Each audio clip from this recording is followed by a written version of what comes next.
അഭിനന്ദനായ വൈദിക ശ്രേഷ്ഠരെ, സഹോദരി സഹോദരന്മാരെ, പ്രിയപ്പെട്ട കുഞ്ഞുങ്ങളെ, നിങ്ങൾക്കേവർക്കും ക്രിസ്തുദേവന്റെ നാമത്തിൽ എന്റെ സ്നേഹവന്ദനം.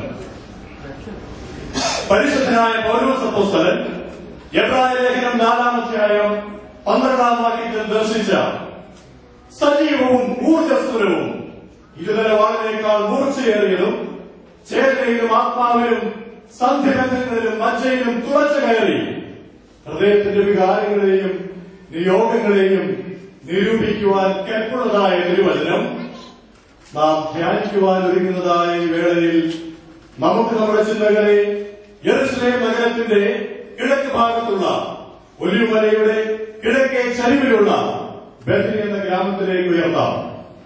ബെഥനി എന്നാൽ ഉത്തരമരുളുന്ന ഭവനം എന്നർത്ഥം. ബെഥനി എന്ന കൊച്ചു ഗ്രാമത്തിലെ അതിപുരാതനവും അതിസുന്ദരവുമായ മാർത്താ മറിയാം എന്നീ സഹോദരികളും അവരുടെ സഹോദരൻ ലാസറും അടങ്ങുന്ന ചെറിയൊരു കുടുംബം. വേദപുസ്തകം അനുസൃതമായി ചിന്തിക്കുമ്പോൾ ഈ കുടുംബത്തിന് അനവധി പ്രത്യേകതകൾ കാണുവാൻ സാധിക്കും. അവിവാഹിതരുടെ കുടുംബം 4 സുവിശേഷങ്ങളിലും ഒരുപോലെ പരാമർശിക്കപ്പെടുന്ന ഏക കുടുംബം. ഏതെങ്കിലും ഒരു സുവിശേഷത്തിൽ, ശുദ്ധമുള്ള യോഹന്നാന്റെ സുവിശേഷത്തിൽ ഏറ്റവും അധികം പരാമർശിക്കപ്പെടുന്ന കുടുംബം. ഈ പ്രത്യേകതകളെക്കാളെല്ലാം ഉപരിയായി ഈ കുടുംബത്തിന് മറ്റൊരു സവിശേഷതയുണ്ടായിരുന്നു. നിസ്തുല സ്നേഹമായിരുന്നവൻ ഈ കുടുംബത്തെ തന്റെ സ്നേഹിതരായി കരുതിയിരുന്നു.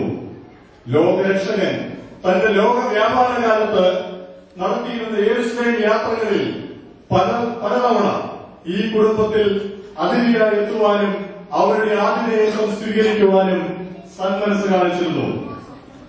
ഈ അവസരത്തിൽ നമ്മുടെ ചിന്തകളിലേക്ക് വരേണ്ടത് ലോകമെങ്ങുമുള്ള ഫാമിലി യൂണിറ്റുകൾ നമ്മുടെ ഉൾപ്പെടെ വാർഷികങ്ങൾ ആഘോഷിക്കുന്ന ഈ നാളുകളിൽ നമ്മുടെ കുടുംബങ്ങൾ, അതായത് ഈ ഫാമിലി യൂണിറ്റുകൾ രൂപം കൊണ്ടിരിക്കുന്ന ഫാമിലികൾ, ആ ഫാമിലികൾക്കുള്ളിൽ യേശുക്രിസ്തു അതിഥിയായി എത്തുവാൻ താല്പര്യപ്പെടുമോ? നമ്മുടെ കുടുംബങ്ങൾ യേശുക്രിസ്തുവിനെ അതിഥിയായി സ്വീകരിക്കുവാനുള്ള ഒരുക്കമോ ഒരുമയോ പ്രദർശിപ്പിക്കുന്നുണ്ടോ? എന്നാൽ മാത്രമേ ഫാമിലി യൂണിറ്റുകൾക്കുള്ളിൽ യൂണിറ്റിയും യുണൈറ്റഡ്നെസ്സും ഉണ്ടാവുകയുള്ളൂ. വേദഭാഗത്തിലേക്ക് നമുക്ക് മടങ്ങി വരാം. ഏക സഹോദരന്റെ അപ്രതീക്ഷിതവും ആകസ്മികവുമായ മരണം പിടിച്ചുവെച്ച 2 സഹോദരിമാർ.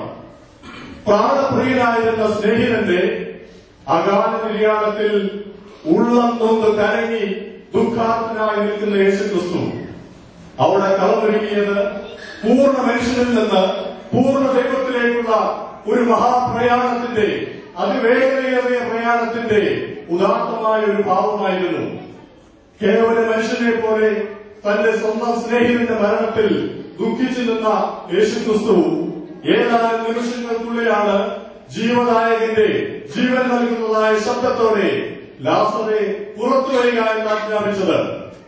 ഏതാനും നാളുകൾക്ക് മുമ്പാണ് അദ്ദേഹം കൽപ്പിച്ചത്, ഞാൻ തന്നെ വഴിയും സത്യവും ജീവനുമാകുന്നുവെന്ന്. ആ കൽപ്പനയിൽ പരിപൂർണമായി വിശ്വസിക്കാതെ ദുഃഖിച്ചും വിലപിച്ചിരുന്ന മാർത്താ മറിയാം എന്നീ സഹോദരിമാരോടും എന്നോടും നിങ്ങളോടും അനുഗ്രഹമെന്നവണ്ണം അദ്ദേഹം കൽപ്പിച്ചുകൊണ്ടിരിക്കുകയാണ്. വിശുദ്ധ യോഹന്നാന്റെ സുവിശേഷം 11-ാം അധ്യായം 40-ാം വാക്യത്തിൽ നാം വായിക്കുന്ന, വിശ്വസിച്ചാൽ നീ ദൈവത്തിന്റെ മഹത്വം കാണുമെന്ന് നിന്നോട് ഞാൻ പറഞ്ഞില്ലയോ എന്ന്. ഈ വചനം ധ്യാനിക്കുമ്പോൾ നമുക്ക് കാണുവാൻ സാധിക്കും, ഈ വചനത്തിൽ ഒരു വലിയ പ്രത്യാശയുണ്ട്. വിശ്വസിച്ചാൽ നീ ദൈവത്തിന്റെ മഹത്വം കാണും എന്ന പ്രത്യാശ. ഈ വചനത്തിൽ ഒരു വലിയ വാഗ്ദാനമുണ്ട്.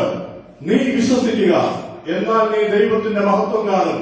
ഇതിനേക്കാൾ എല്ലാം ഉപരിയായി ഈ വചനത്തിൽ ഒരു വലിയ ഉത്തരവാദിത്വമുണ്ട്. ഞാനും നിങ്ങളും വിശ്വസിച്ചാൽ മാത്രമേ ദൈവത്തിന്റെ മഹത്വം കാണാൻ സാധിക്കുകയുള്ളൂ എന്ന്. അപ്പൊ നാം ചോദിക്കും, എന്താണ് വിശ്വാസം? വിശ്വാസം എന്നാൽ ആശിക്കുന്നതിന്റെ ഉറപ്പും കാണാത്ത കാര്യങ്ങൾ നിശ്ചയമാവുന്നു. വീണ്ടും ചോദ്യം ഉയരും, എന്തിനായിരിക്കണം നാം നമ്മുടെ വിശ്വാസം അടിസ്ഥാനപ്പെടുത്തേണ്ടത്? നാം വിശ്വസിക്കേണ്ടത് ഒന്നിൽ മാത്രമാണ്. നമ്മുടെ എല്ലാ ആരാധനകളിലും മുടക്കം കൂടാതെ ആവർത്തിച്ച് അട്ടഹസിച്ച് വിശ്വസിക്കുന്നുവെന്ന് നമ്മൾ ഏറ്റുപറയുന്ന വിശ്വാസ പ്രമാണത്തിലായിരിക്കണം നമ്മുടെ വിശ്വാസത്തിന്റെ അടിസ്ഥാനം നാം ഉറപ്പിക്കേണ്ടത്. പിതാവ് പുത്രൻ പരിശുദ്ധ റൂഹ എന്ന വിശുദ്ധ തത്വത്തിലും വിശുദ്ധ മാമോദീസായിലും വിശുദ്ധ സഭയിലും വരുവാനിരിക്കുന്ന നിത്യജീവനിലും നാം വിശ്വസിക്കുന്നു ഏറ്റുപറയുന്ന വിശ്വാസ പ്രമാണമായിരിക്കണം നമ്മുടെ ഓരോരുത്തരുടെയും വിശ്വാസത്തിന്റെ അടിസ്ഥാനം. അവസാനമായി നാം ചോദിക്കും, ആരെ പോലെ വിശ്വസിക്കണം? നാം വിശ്വസിക്കേണ്ടത് വിശ്വാസികളുടെ പിതാവായ അബ്രഹാമിനെ പോലെയാണെങ്കിലും മരുഭൂമിയിലെ മണർക്കാടായി ലോകം മുഴുവൻ അറിയപ്പെടുന്ന ഈ മഹാപരിശുദ്ധ ദേവാലയം ആരുടെ നാമത്തിലാണോ സ്ഥിതി ചെയ്യുന്നത്, ആരുടെ നാമത്തിലാണോ സ്ഥാപിക്കപ്പെട്ടിരിക്കുന്നത്, ആ മഹാപരിശുദ്ധ അമ്മയിലാണ് നാം നമ്മുടെ വിശ്വാസത്തിന്റെ ഏറ്റവും വലിയ പ്രതീകം കാണേണ്ടത്.